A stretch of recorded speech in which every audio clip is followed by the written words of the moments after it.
Wakefield. Nice to see you all braving the snow to come to our event this morning. I'm Han Leon with the Wakefield Human Rights Commission, and I will be the host of our event today. Today is being live broadcasted, so for those at home or elsewhere, welcome to our event.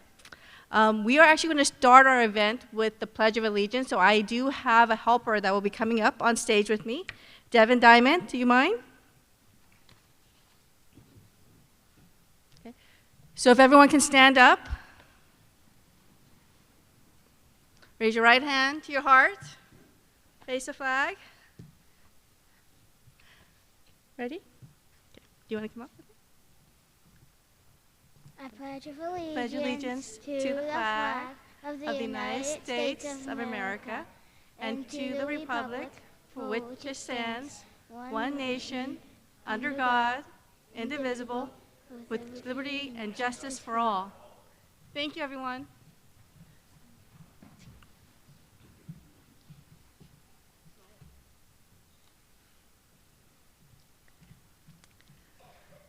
Thank you. We have a great lineup of speakers, Wakefield High School students, community service nominees, and fellow human rights commissioners with us here today to remember and celebrate the lives of Martin Luther King Jr. and his wife, Coretta Scott King. Our first speaker is our Wakefield Town Administrator, Denise Casey. Welcome, Denise. Denise has a passion for Wakefield, serving the community, and bringing human rights. We'll provide our opening remarks. Thank you. Good morning, everyone. On behalf of the town of Wakefield, it is my honor and privilege to welcome you to our Martin Luther King Jr. Day celebration.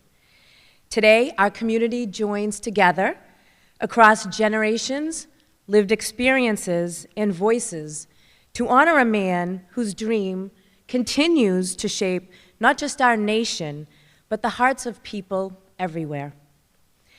Dr. King once said, "Injustice anywhere is a threat to justice everywhere." Those words remind us that equality and compassion are not abstract ideals. They are daily choices. They live in how we treat our neighbor, how we speak up for those unheard, and how we make space for everyone at the table of opportunity. As we gather today, we celebrate not only Dr. King's life, but the spirit of unity, and his message continues to inspire us here in Wakefield. In our schools, our houses of worship, our town hall, our businesses, and on every street, we see that same call to action to keep moving forward towards justice, peace, and understanding. The legendary poet Maya Angelou once wrote in Still I Rise, "Bringing the gifts that my ancestors gave, I am the dream and the hope of the slave." Her words remind us that we, too, each and every one of us, are carriers of the dream, the continuation of Dr. King's vision for Wakefield and America. And through music, the songs of the movement, we are reminded how hope has always found a melody and a voice. From "We Shall Overcome" to "Lift Every Voice and Sing," those harmonies echo resilience and courage across time. Today, as our local Wakefield Memorial High School students lift their beautiful voices in song and poem, may we listen not just with our ears, but with our hearts and our souls, and let music and words renew our shared commitment to kindness, to justice, to love, and inclusion. Dr. King taught us that light can drive out darkness, and that love can drive out hate. In that spirit, may today's celebration move us to serve, to volunteer, to listen, to stand up for what is right and just, and stand beside one another with empathy, strength, and unity. Together, representing Wakefield's community, may we continue to live the dream, honoring Dr. King not just with our words today, but with our actions every single day. Today, let the music and poetry of the celebration remind us that hope still rises right here among us. Thank you to the Wakefield Human Rights Commission for their work coordinating this wonderful ceremony and all of the other amazing events they offer throughout the year. Have a blessed day, everyone. Thank you, Dee.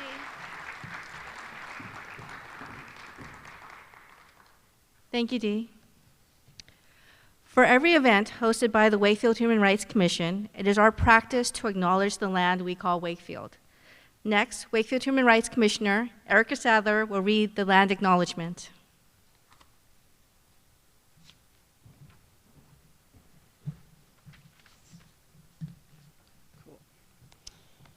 Good morning, everyone, and hello.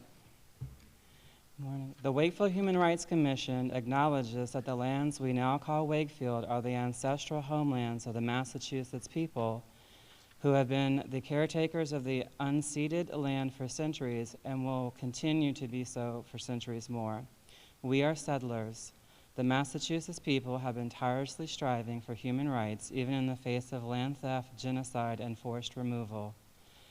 The work we do to build a more unified, equal, and diverse community grows out of the efforts, leadership, and guidance of countless Native communities. We commit to honoring this continued Native activism as we do our work. In doing so, we dedicate time in our meetings throughout the year to help educate those in the community about the Native people of Massachusetts, past, present, and their work towards the future. We stand with the Massachusetts Indigenous Legislative Agenda and celebrating Indigenous Peoples Day in place of Columbus Day. Thank you.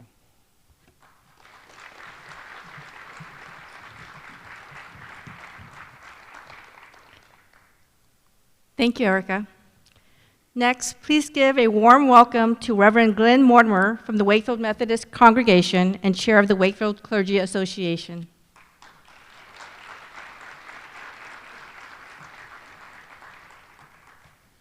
Good morning, everyone. I tried to do something about the snow. The boss said, sorry. The Reverend Dr. Martin Luther King attended Boston University in 1952. And while at graduate school during that time, he met his wife, Coretta. He was first and foremost a preacher and a man of great and abiding faith. His faith called him to attend to the struggle for civil rights for all people. On this day, we must remember that Dr. King was first and foremost a pastor, called by God to do work that was hard in a world that was harsh. He calls us today to help our harsh world learn to love their neighbor as we have been loved by God. We are here this morning not to celebrate our idea of Dr. King, but his ideal of what society looks like when love and grace prevail over hate of our fellow human beings. As I pray, I would welcome all of you to pray in your own tradition. Let us be in a spirit of prayer. Gracious God, on this Martin Luther King Jr. Day, as the struggle for civil rights continues, we pray for a renewed commitment to love and nonviolence. We pray for the resistance of hate and the liberation of the oppressed. We pray for the poor to be lifted up and the vulnerable to be protected. We pray for King's dream, which he said was deeply rooted in the American dream, that all are created equal, all are deserving of opportunity, and all have a seat at the table of freedom and justice. Inspire us, O God, by the faith that Dr. King said would hew out of the mountain of despair a stone of hope and transform the jangling discords of our nation into a beautiful symphony of brotherhood. As King advised, let us not drink from the cup of bitterness, but work together, pray together, struggle together, go to jail together, stand up for freedom together, knowing that we will one day be free. This is our hope, holy God. This is our prayer. Let freedom ring for us, for all, and for a future of promised peace. Let all say amen.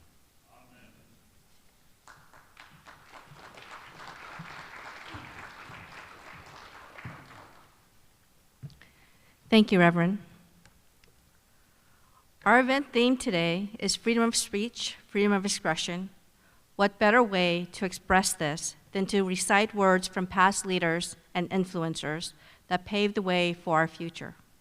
Throughout the event today, Wakefield High School students and Wakefield Human Rights Commissioners will read quotes. Please give a warm welcome to our first student reader, Lucy Wagner, reading a quote from Ruby Bridges, who at age 6 was the youngest of a group of African American students to integrate schools in the South.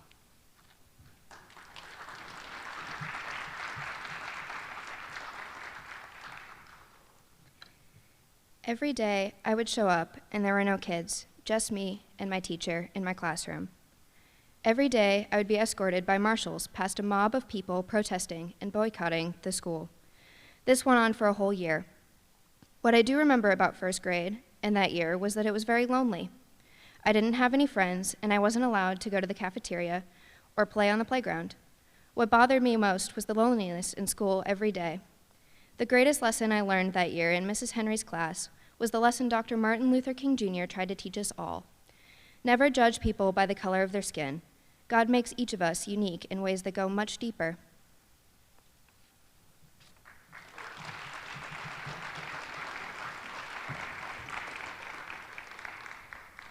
Thank you, Lucy. Sometimes fate intervenes and wonderful surprises await us. A few weeks ago, we were still looking for a student musical performance for our event, which I mentioned during our Human Rights Commission meeting, attended by student Kara Nishino. The very next day, I received an email from Kara offering to be our musical performance with YouTube videos of her and her brother playing the violin. I've seen Kara holding a violin case before, but I had no idea how talented she and her brother were. Folks, you are in for a treat. Please welcome Kara Nishino and Noah Nishino for a violin medley.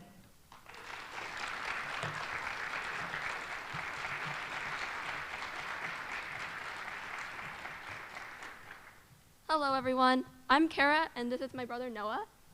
We're both students at Wakefield Memorial High School, and we're so excited to share our selections for this event today.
Thank you, Kara and Noah. Next, we have another quote. Please welcome Wakefield Human Rights Commissioner Joe Diamond to read a quote from Marian Wright Edelman, a civil rights activist.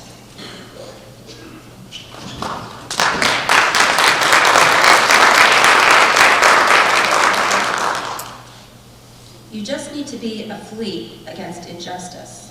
Enough committed fleas biting strategically can make even the biggest dog uncomfortable and transform even the biggest nation. You really can change the world if you care enough.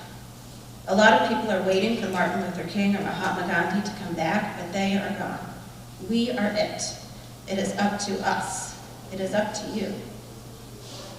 We must not, in trying to think about how we can make a big difference, ignore the small daily differences, we can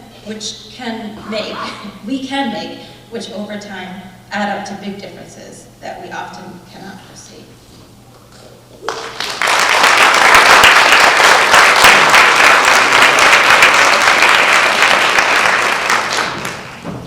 Thank you, Joe. Senator Jason Lewis has been a strong supporter of Wakefield, often taking the time out of his busy schedule, attending and speaking at Human Rights Commission events.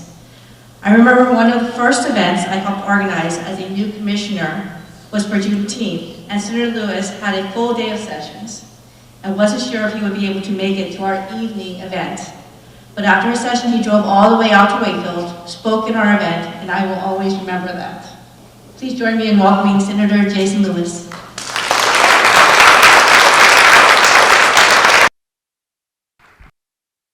Thank you so much.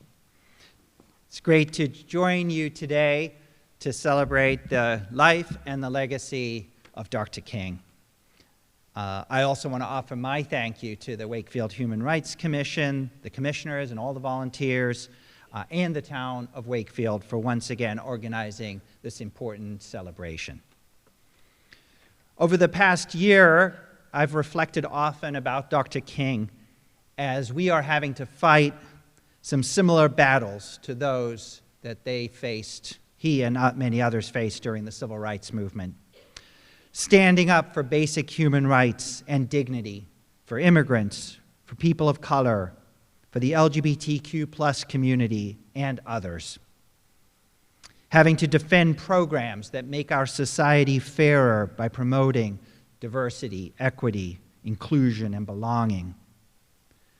Trying to help those who are struggling to get by while our economic system grows more unjust than ever.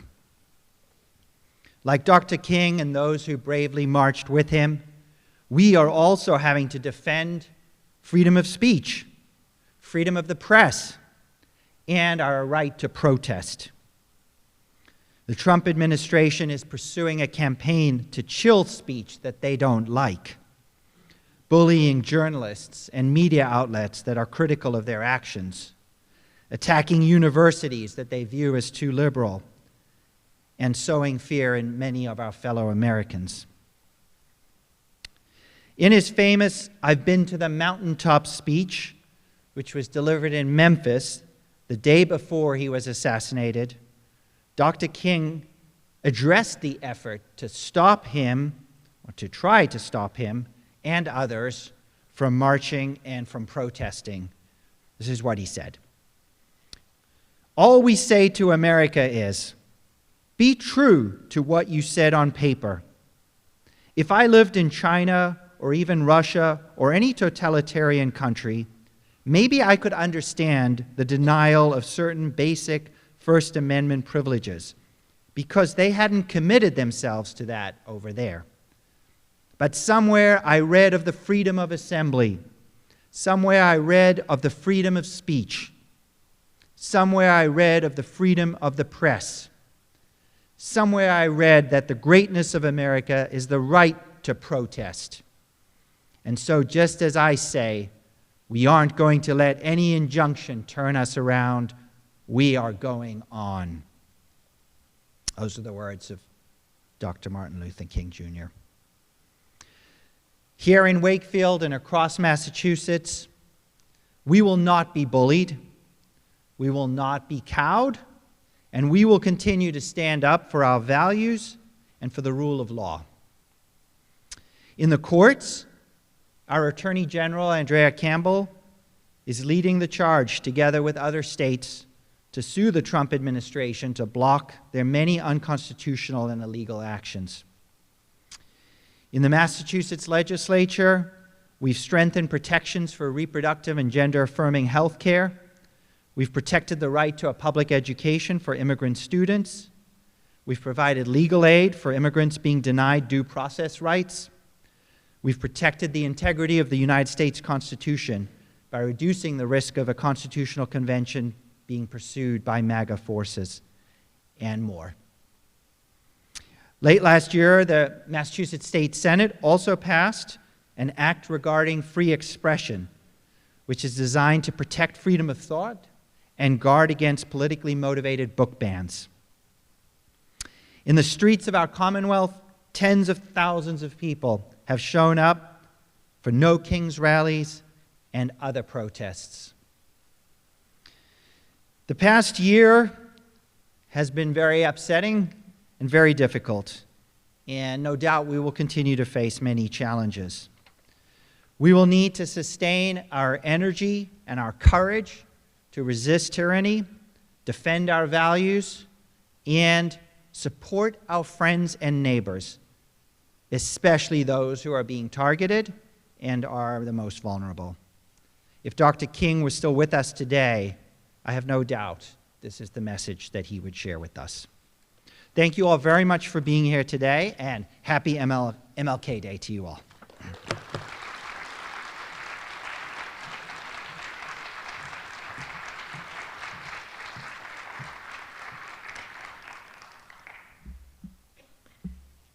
Thank you, Senator. Next, we welcome our second student speaker, Hava Shapiro, to read a quote from Coretta Scott King.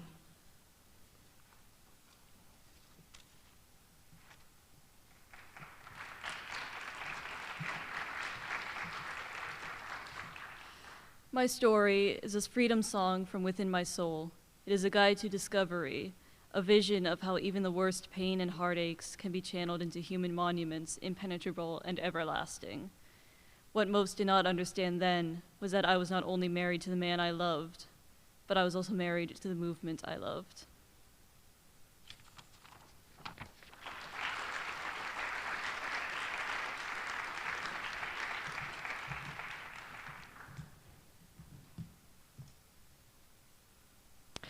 Thank you, Hava.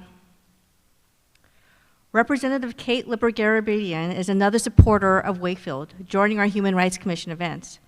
Representative Garabedian was an educator, chief legal counsel at the Massachusetts Executive Office of Education, and elected through a special election into the House of Representatives in 2020.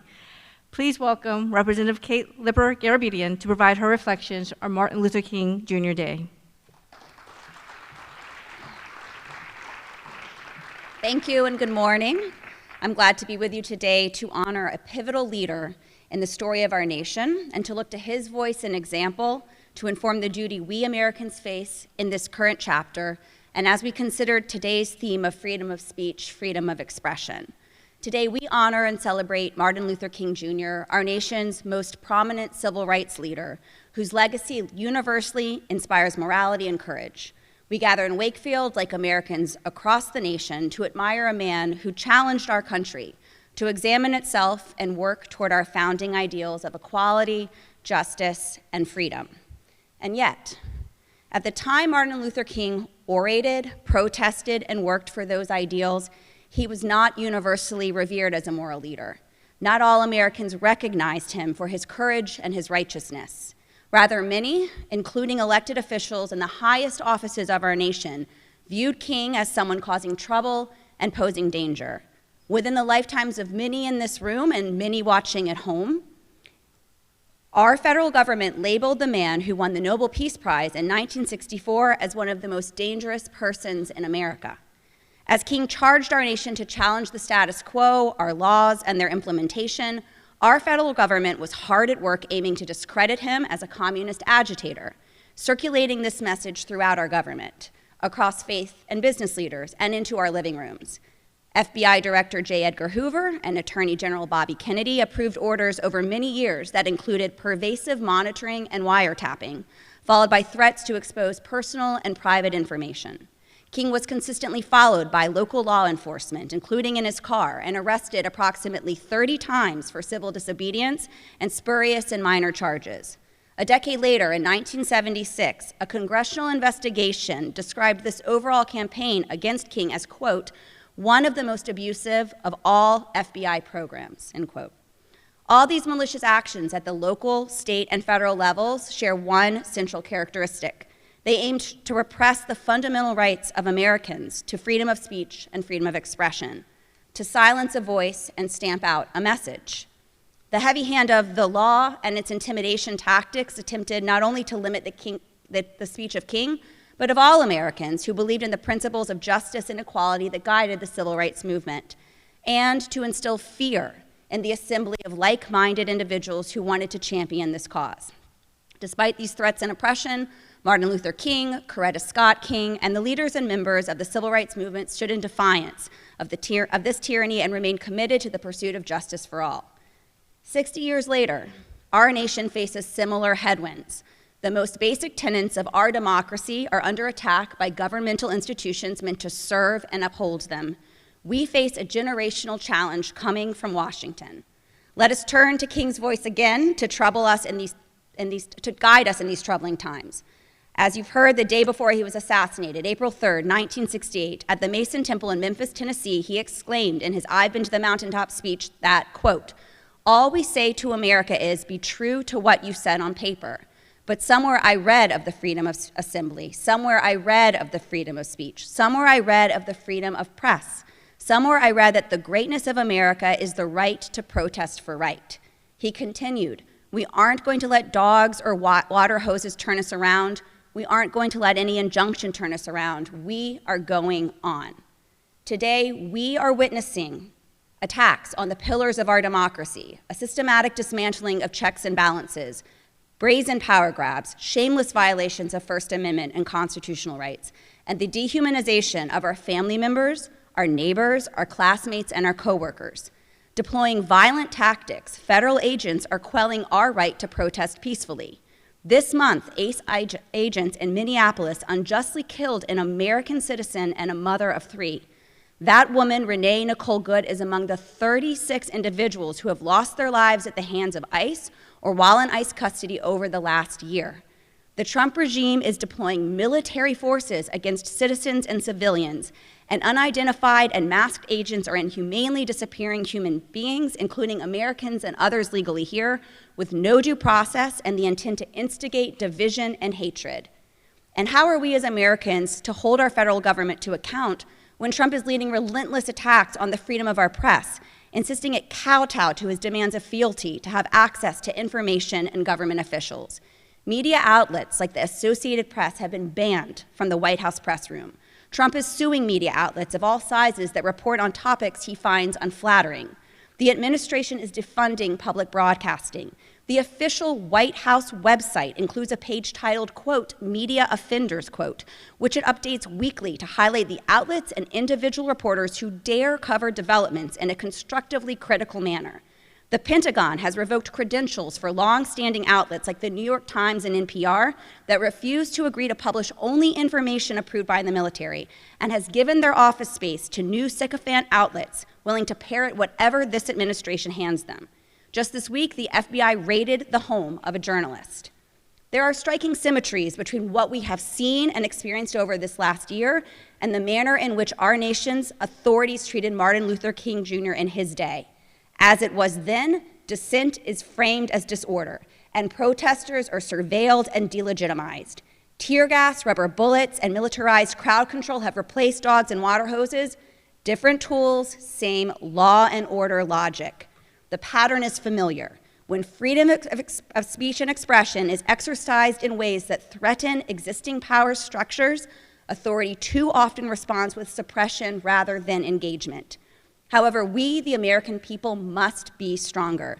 As we celebrate the 250th anniversary of our nation's founding this year, Let us remember we are a country founded on political protest, protesting injustice, pressing for a representative and accountable democratic governance. It's in our nation's DNA. As Martin Luther King orated, somewhere I read that the greatness of America is the right to protest for right. Despite the Trump administration's intimidation tactics, we are protesting anyway. We are showing up in larger numbers as each month passes. We each have a role to play in defending our democracy. We must be fleas. We must stand up on behalf of our neighbors. We must look for opportunities to support the champions of our freedom of speech, expression, assembly, and press. The media outlets upholding the tenets of journalistic integrity, the nonprofit organizations challenging the Trump administration in court, the attorneys representing individuals seeking due process. In the words of Coretta Scott King, struggle is a never-ending process. Freedom is never really won. You earn it and win it in every generation. Today, we pause to celebrate Martin Luther King Jr., an American hero who challenged us to live up to our nation's ideals, the greatest political experiment in human history. Nothing we face in this moment is more difficult than what King and the legions of ordinary men and women who marched beside him faced. His bravery and their bravery can light our path as we confront what is perhaps the greatest challenge to our democracy since that time. In 2026, it is our turn to carry the torch in pursuit of freedom and equality for future generations. Thank you.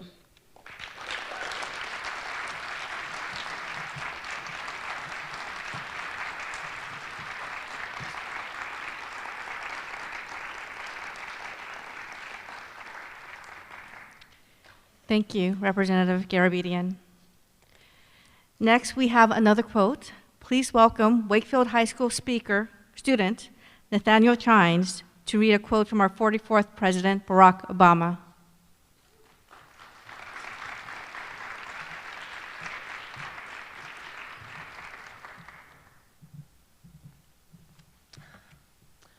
This is a quote from Barack Obama from A More Perfect Union. I am the son of a black man from Kenya and a white woman from Kansas.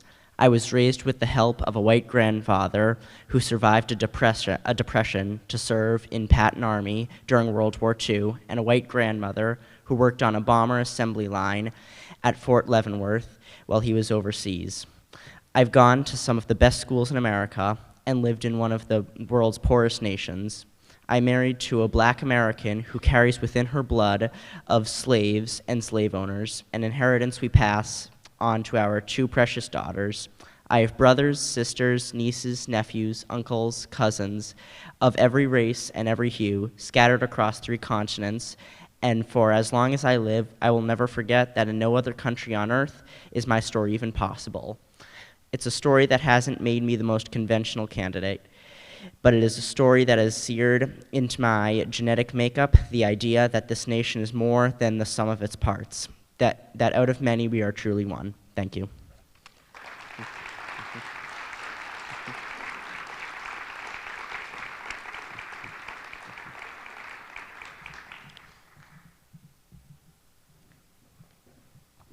Thank you, Nathaniel. So we do have a change in our program today. I just learned that Portia Oleowola will not be able to attend our event today. She actually cannot stand very well right now because of the weather. So we are going to move on to our next item.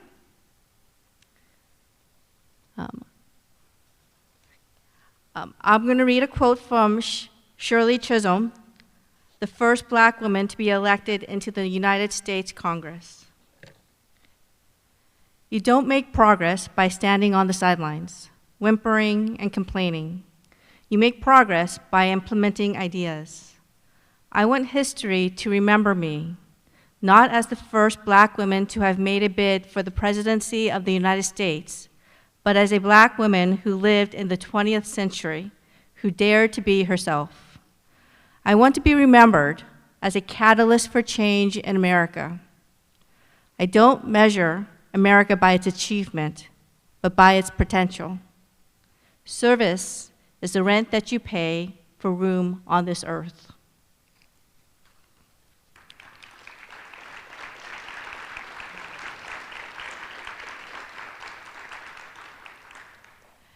As part of WHRC's Martin Luther King Jr. Day event, each year the Wakefield Human Rights Commission recognizes a member of the Wakefield community who has made significant and tangible contributions in promoting the civil and human rights of all people. This year, we received 5 nominations. Please join me in welcoming to the stage nominee Laura Levada, Wakefield Food Pantry, who was nominated by Molly Vedral.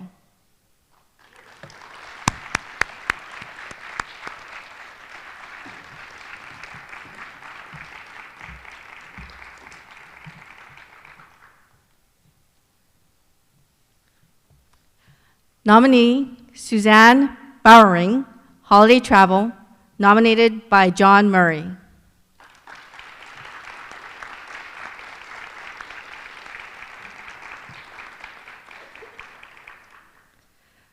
Nominee David Mangan, Veterans Officer of Wakefield, nominated by Frank Sattarelli.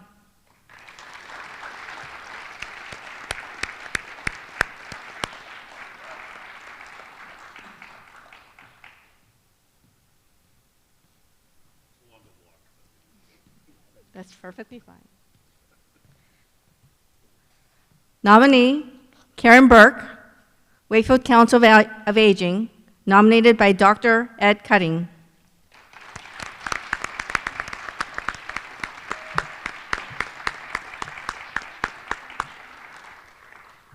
These individuals on stage have contributed their time, their hearts, and more to the town of Wakefield.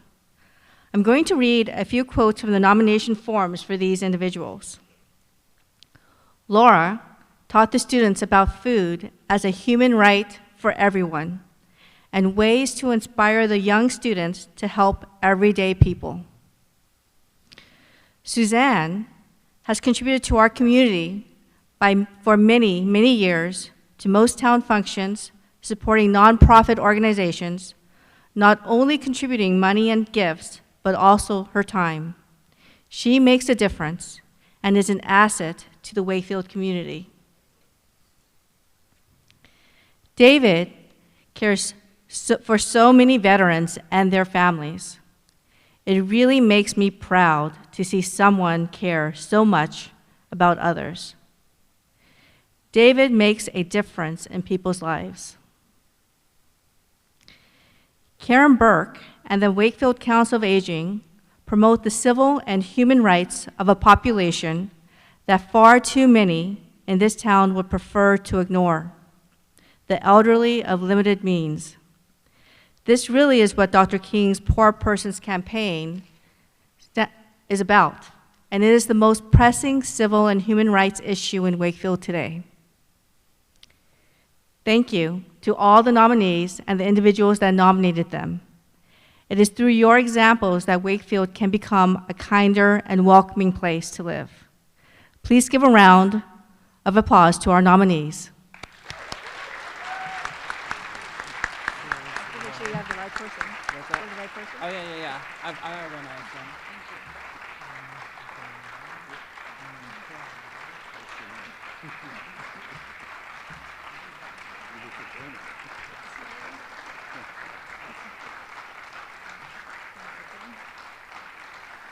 Thank you, nominees.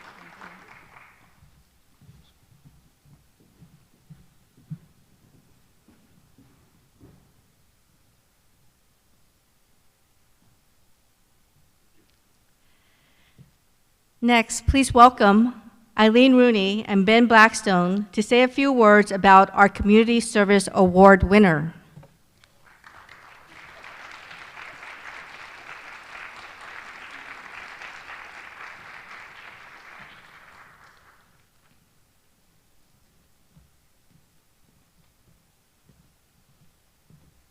Morning, everyone. Just wanted to share a quote to start. Music is a discipline and a mistress of order and good manners.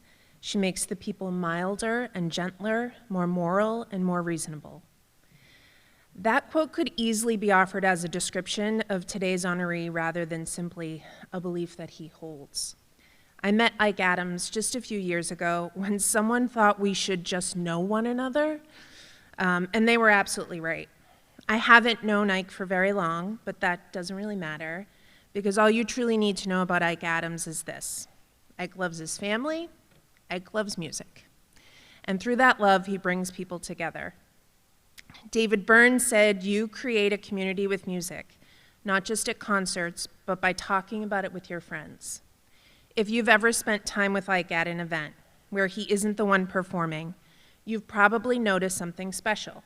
He watches with genuine delight. There's a deep, unmistakable joy as he takes in what others are creating, a joy that tells you exactly why he does this work. Whether Ike is organizing, should I say it this way? Jam, slay, fire at Waves, creating a self and welcoming space for local teen bands, performing pre-show music by the lake with his daughters or my son Ben, or with his bandmate Sophia in Double Edge, or helping lead the organization of nearly 150 bands across more than 70 locations in Wakefield. Ike's focus is always on connection.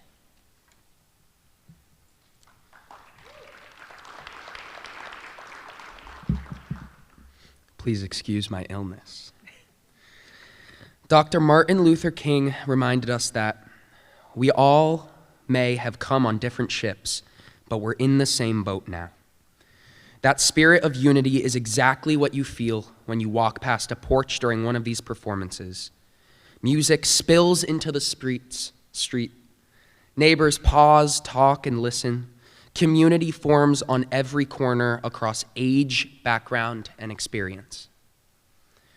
Dr. King also said, "Everybody can be great because everybody can serve." Ike's service is quiet, generous, and deeply rooted. It shows up in the spaces he creates, the voices he lifts, and the way music becomes a shared language that reminds us of our common humanity. These moments reflect why the legacy of Dr. King and Coretta Scott King still matter so deeply. They show us that unity isn't something we wait for, it's something we build together. For his commitment to inclusion, community, and joy, for using music as a bridge rather than a stage, and for helping Wakefield live closer to its values, it is an honor to introduce the recipient of the Martin Luther King Jr. and Coretta Scott King Community Award. Ike Adams.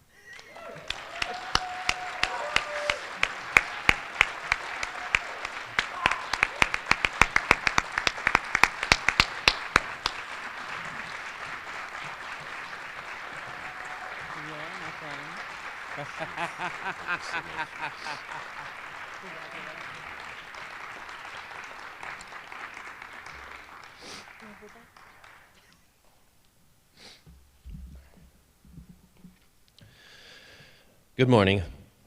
It's truly an honor to be standing here.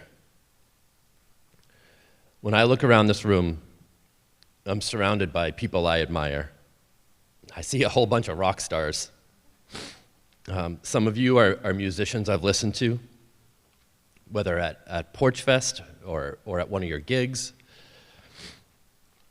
I'm a fan. I love your music. As a musician myself, I'm usually the piano accompanist. My job is to support beautiful singers while they stand in the spotlight. So somehow, in a strange and slightly hilarious twist of fate, I'm the one up here with a microphone. I want to tell you something that's shaped how I think. And it goes a long way back to 1989. When I was growing up, there were a lot of movies from the 70s and the 80s that tried to imagine the future. I always found them fascinating. Some of them were dark and serious. Some of them were playful and optimistic. Over time, we've gotten to compare those imagined futures with the lives we actually ended up living. So some of those movies got things wrong, like Flying Cars were supposed to come out in 2015. But one of these movies left me with an idea that I never really let go of. It was about two teenagers who were told that the future depended on them. They traveled through time, meeting famous people from history, learning from them, and in the end, these teenagers saved the world. The name of that movie was Bill and Ted's Excellent Adventure. What resonated with me was the way in which they saved the future. They were not great warriors. They did not make some great discovery. They saved the future with music. They were told their music mattered so much that it created world peace in the future. However idealistic that might sound, that's actually the way I see the world. I still believe the world can be saved with music. And that belief is why days like Wakefield Porch Fest matter so much to me. I'm incredibly grateful to the Wakefield Human Rights Commission for this honor, and to Eileen and Ben for the nomination, especially after hearing their words just now. I want to take a moment to recognize some people in the community who inspire me musically and personally. So I'm going to ask some of you to stand, and stand if you can, and if that's not comfortable, then please raise your hand. If you've been part of the Wakefield Porch Fest committee, past or present, could you please stand?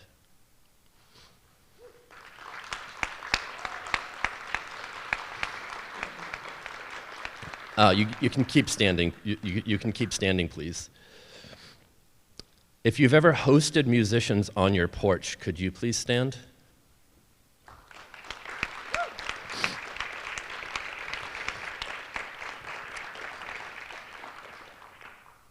Thank you for providing the space for the musical artists to share their music and a little bit of themselves.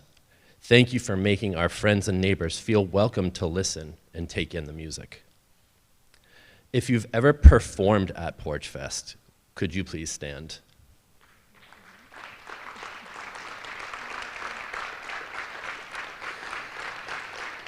Thank you for filling the air with emotion all across town all day long. Thank you for surrounding us with music that lets us slow down, listen, and share the moment together. If you've ever stood on a sidewalk or lawn and listened to someone perform, could you please stand?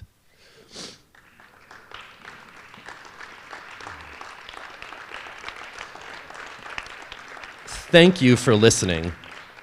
Thank you for supporting our live musicians and letting them know that they're valued. Thank you for bringing the party. That's what turns this into a community event.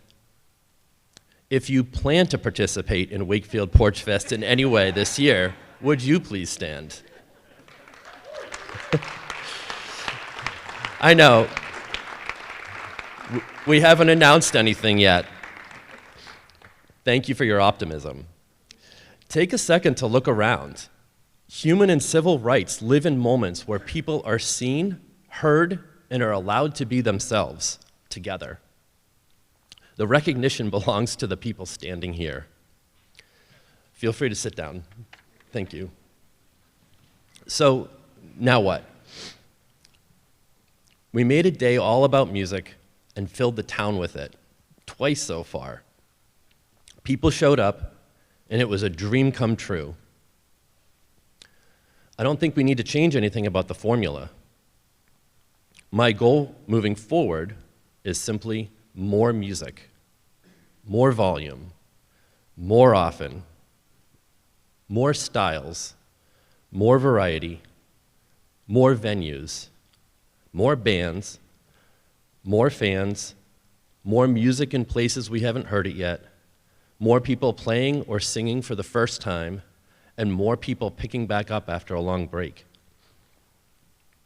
If any of this sounds like something you've been considering, this is your invitation. If you're thinking about picking up a guitar for the first time, or sitting down at a piano or a drum set again after a long break, or singing where someone else might hear you. Please make this happen for me and for everyone who was standing here a minute ago. And if we want more people to take that risk, to put themselves out there and be vulnerable, how we treat each other really does matter. There's a line from Bill and Ted's Excellent Adventure that says it best. Be excellent to each other. Party on, dudes. Thank you.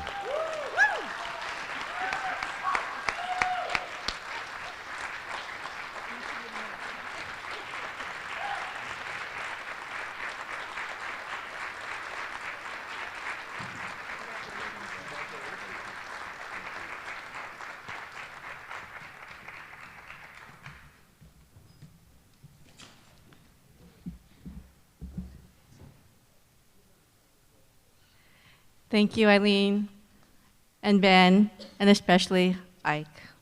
I actually did attend like 10 different Porch Fest events last year, driving around in my car or walking around the different neighborhoods. So thank you for putting that together for us. Next, please welcome Youth Council Representative to the Wakefield Human Rights Commission, Nathaniel Chines, to talk about our community service project.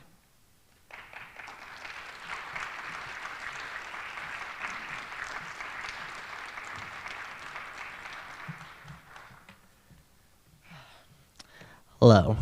The Wakefield Human Rights Commission and the Wakefield Youth Council invite you to participate in the 2026 Martin Luther King Jr. Community Service Project. Give the warmth of winter care at donation collection launch on Monday, January 19th, 2026, that is today, at the annual MLK Junior event at the Galvin Middle School. Additional donation collection will continue at drop-off locations around Wakefield, and volunteer sorting and packaging and delivering of donations will be on Saturday, February 7th, 2026. For more information, visit the Wakefield website. Thank you.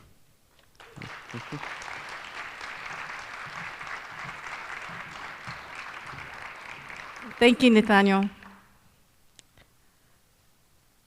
Next month is Black History Month, or African American Heritage Month, History Month. So I'm going to invite Chris Gervaisi and Benny Wee to talk about an event that we will have here in Wakefield.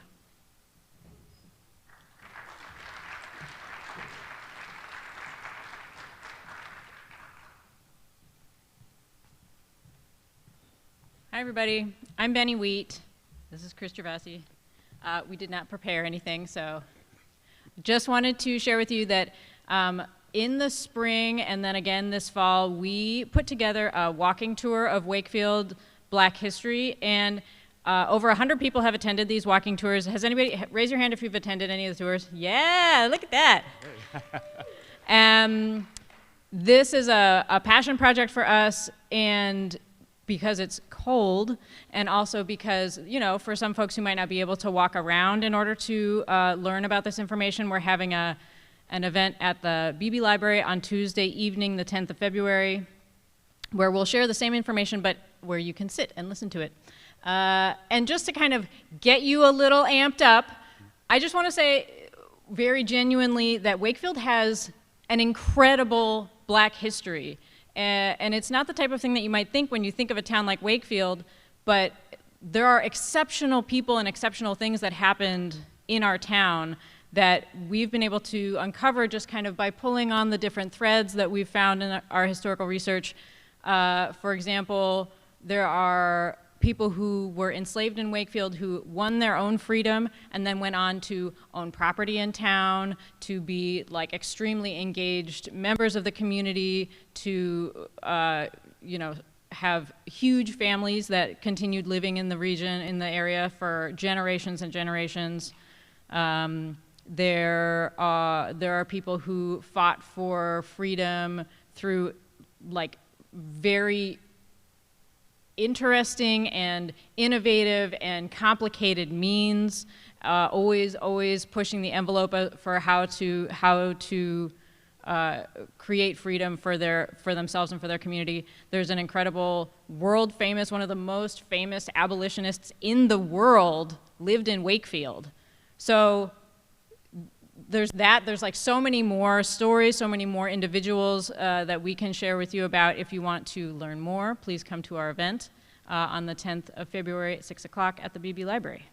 Do you want to add anything? One other thing. Yeah. Also, we were talking about passion projects, so we're always looking for volunteers to help. So if you are interested in history and want to help us pull on more threads and dig up more stories, that would always be helpful. You can always find us online or here. So thank you very much.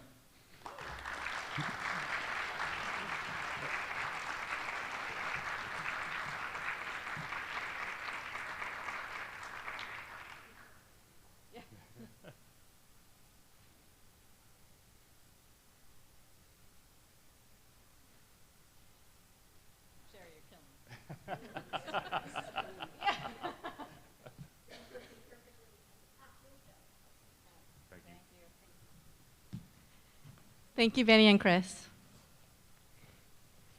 Here are some upcoming events from the Human Rights Commission. On Saturday, February 7th, we will gather all donations from the community service project that Nathaniel mentioned, sort them, and deliver them to charities in need. In March, we will host an International Women's Day Forum. We're still working on the details, so that is still to be determined. In May, we will have our second Asian Art and Food Truck Festival. Last year, we had a lot of attendance, a lot of participation, so we want to go ahead and recreate that again this coming year. And hopefully, we will have good weather, and it'll all work out. In June, we will have a progress flag raising on the 1st, and our Juneteenth celebration on the 19th. For the first time in October, on Indigenous Peoples Day, we plan to have our first ever Cultures of Wakefield Food Festival, inviting Wakefield and neighboring businesses, restaurants, and performers to join us for our day to celebrate all cultures. If you know of anyone who would like to participate and help out with any of our upcoming events, please reach out to us through the Wakefield Town website. Wakefield, I don't know if you guys know, but Wakefield now has a new address. It's www.wakefieldma.gov. / for Human Rights Commission, that's ours. You can email us at whrc@wakefieldma.gov. We are always looking for volunteers, performers, etc. We also have 3 openings for the Wakefield Human Rights Commission, so if you'd like to join us in planning all of these events, please reach out to us and join our commission. We have monthly meetings. And if you have your program available, all the information about our events as well as our HRC openings are available on the back of that program. Okay. Last, I'd like to thank all the volunteers and participants who put this event together. Please join me in thanking Amanda Marcardi to help facilitate our event here at the Galvin Middle School, Jen McDonald and Sherry Dalton from the town of Wakefield for communications and logistics for this event. I'd like to thank the Wakefield school administrators who spread the word about our event. I want to thank Ian McDermott and Barbara Bowley at WCAT who helped with all the technical and media components and for helping us broadcast this event live to our Wakefield residents. I'd like to thank our speakers, Reverend Glenn Mortimer, Senator Jason Lewis, Representative Kate Lipper-Garabedian, and their staff and helpers. Thank you all.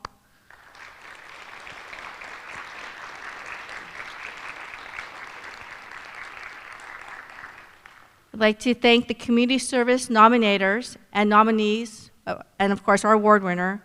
Without you nominating these award recipients and nominees, we would not be able to recognize our community service individuals that have helped us in the town of Wakefield. So thank you.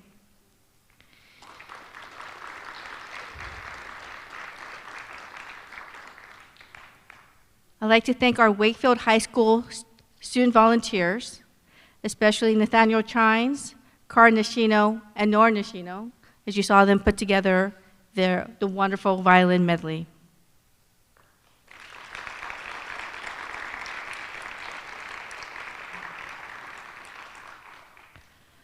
I'd like to thank our fellow Wakefield Human Rights Commissioners, Erica Sadler, Joe Diamond, who are here today, Kathy Kane, who has not been able to make it today due to the weather for her. She actually put together all the quotes for us today. So I want to thank Kathy.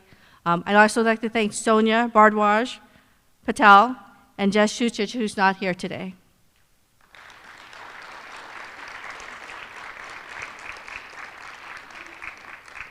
As well as former Commissioner Sherry Oken, who's been taking pictures.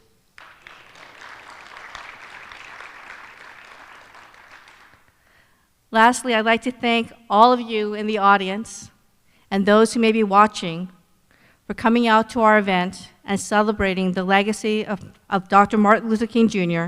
and Coretta Scott King.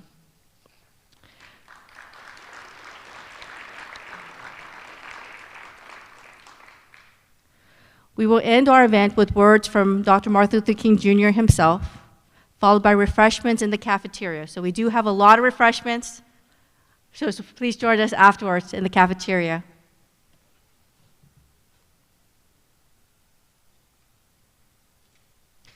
Presenting Dr. Martin Luther King Jr.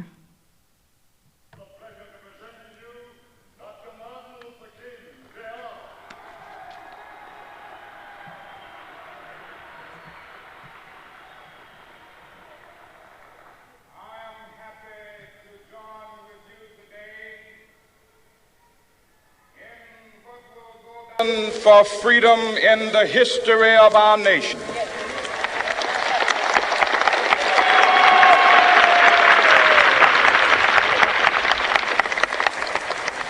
Five score years ago, a great American in whose symbolic shadow we stand today signed the Emancipation Proclamation.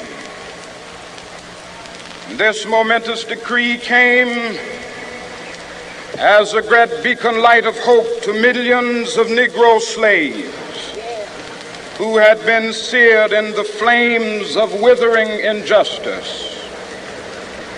It came as a joyous daybreak to end the long night of their captivity. But 100 years later, the Negro still is not free.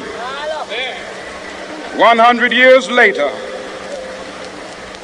the life of the Negro is still sadly crippled by the manacles of segregation and the chains of discrimination. 100 years later, the Negro lives on a lonely island of poverty. I have a dream that one day this nation will rise up and live out the true meaning of its creed. We hold these truths to be self-evident, that all men are created equal.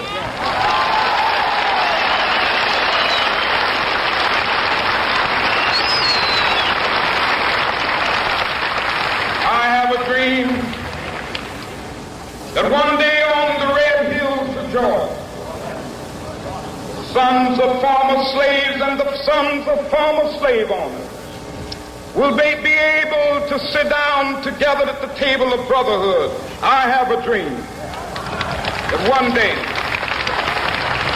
even the state of Mississippi, a state sweltering with the heat of injustice, sweltering with the heat of oppression, will be transformed into an oasis of freedom and justice. I have a dream. My four little children will one day live in a nation where they will not be judged by the color of their skin, but by the content of their character. I have a dream today.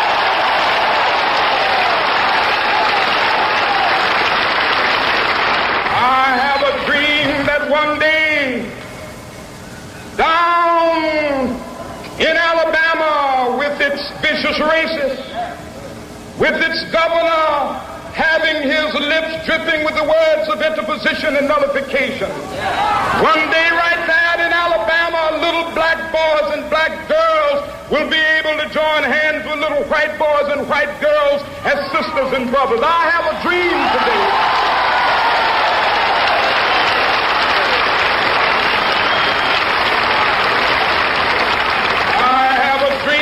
One day every valley shall be exalted, and every hill and mountain shall be made low. The rough places will be made plain, and the crooked places will be made straight, and the glory of the Lord shall be revealed, and all flesh shall see it together. This is our hope. This is the faith that I go back to the South with. With this faith, we will be able to hew out of the mountain of despair a stone of hope. With this faith, we will be able to transform the jangling discords of our nation into a beautiful symphony of brotherhood.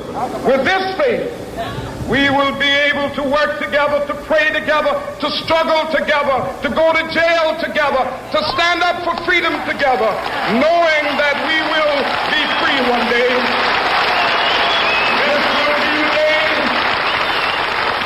This will be the day when all of God's children will be able to sing with new meaning, my country, tears of thee. Sweet land of liberty, of thee I sing. Land where my fathers died, land of the pilgrim's pride. From every mountainside, let freedom ring. And if America is to be a great nation, this must become true. And so let freedom ring. From the prodigious hilltops of New Hampshire, let freedom reign. From the mighty mountains of New York, let freedom reign. From the heightening Alleghenies of Pennsylvania, let freedom ring. From the snow-capped Rockies of Colorado, let freedom ring. From the curvaceous slopes of California. But not only that, let freedom ring from Stone Mountain of Georgia. Let freedom ring from Lookout Mountain of Tennessee. Let freedom ring from every hill and molehill of Mississippi, from every mountainside. Let freedom ring, and when it happens, when we allow freedom ring, when we let it ring from every village and every hamlet, from every state and every city, we will be able to speed up that day when all of God's children, black men and white men, Jews and Gentiles, Protestants and Catholics, will be able to join hands and sing in the words of the old Negro spiritual, free at last, free at last, thank God Almighty, we are free at last.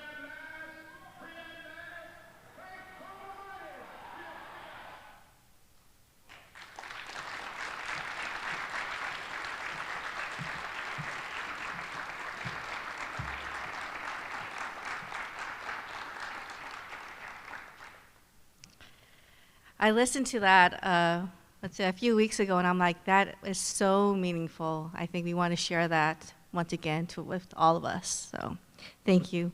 Thank you for joining us for our event today. And again, there are refreshments in the cafeteria.